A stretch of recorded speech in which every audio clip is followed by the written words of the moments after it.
Mes chers amis, lorsque la très sainte Vierge vit approcher le moment où l'enfant Dieu allait venir au monde, elle prépara de concert avec Saint Joseph les langes qui devaient envelopper le berceau où il devait reposer.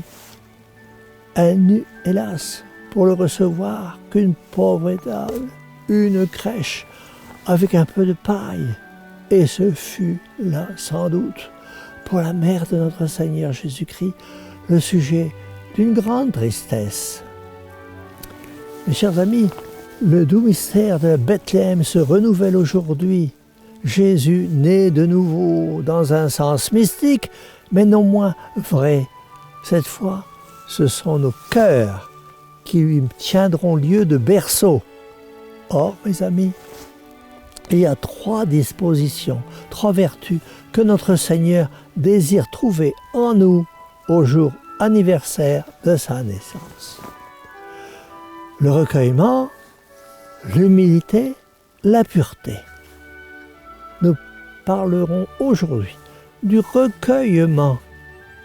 En lisant l'histoire ancienne, avez-vous remarqué ceci d'extraordinaire? Quand le Sauveur vint au monde, les guerres qui jusque-là troublaient et divisaient les peuples avaient complètement cessé.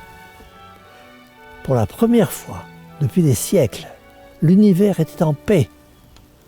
En ce temps-là, dit un historien, il fallait des canaux à creuser, des routes à construire, des mines à exploiter pour occuper les loisirs des soldats. Nouveau détail à noter, c'est dans le profond silence de la nuit, à l'heure où la nature repose, où tout est calme et recueilli, que le Fils de Dieu fit son entrée dans le monde.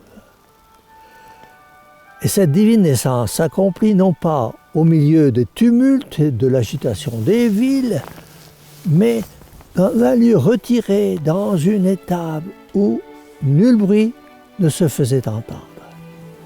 Et c'est là, dans le creux du rocher, loin des bruits du monde, que naquit le Sauveur du monde. Eh bien, mes amis, cette paix, ce calme, ce silence qui accompagne la naissance de Jésus sont l'image du recueillement dans lequel nos âmes doivent être établies pour servir de berceau à l'enfant Dieu. Ce n'en est fait qu'à l'âme recueillie que notre Seigneur se communique, qu'il fait entendre sa voix, qu'il donne ses faveurs. Plus le silence qui règne en elle est complet, plus elle est apte à recevoir la visite de Dieu. Et voilà pourquoi les saints ont tant aimé la solitude et le silence, jusqu'à quitter le monde, s'enfermer dans les cloîtres, s'enfoncer dans les déserts, et y trouver le recueillement. Et dans le recueillement de notre Seigneur Jésus-Christ, venait à eux et les dédommager par sa douce présence et ses consolations, des séparations et des sacrifices qu'il s'était imposés pour son amour. Oui, mais combien se trouve-t-il aujourd'hui d'âmes recueillies qui se mettent en peine d'attendre dans le silence et la prière la venue de Jésus-Christ? Dans les jours de l'Avent, notre Seigneur est passé comme un pèlerin mystérieux, frappant à la porte de toutes ces âmes, tantôt d'une manière sensible, tantôt d'une manière cachée.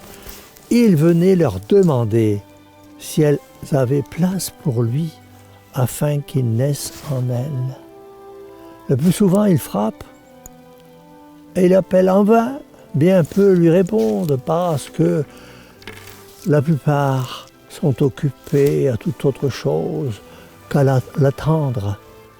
Et quoique la maison de nos cœurs qui réclament soit à lui, puisqu'il l'a bâtie et la conserve, il s'est plaint que les siens n'ont pas reçu, car il est venu chez lui, et les siens ne l'ont pas reçu. Voulez-vous donc, mes amis, que notre Seigneur Jésus-Christ vous donne part au bienfait de sa divine naissance? Écartez de vos âmes le bruit et la dissipation. Mes chers amis, en cette nuit sainte et salutaire, Le prince de la paix vient nous sauver tous sans exception. Avez-vous pensé aux pauvres qui vous entourent? Avez-vous fait une bonne action pour eux? Avez-vous garni leur main tendue?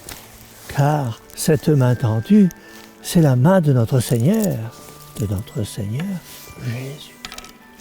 Ne soyez pas seulement heureux pour vous-même en cette nuit sainte, mais rendez heureux aussi les autres. Faites régner en vous la paix de Jésus. Le prince de la paix se donnera à vous.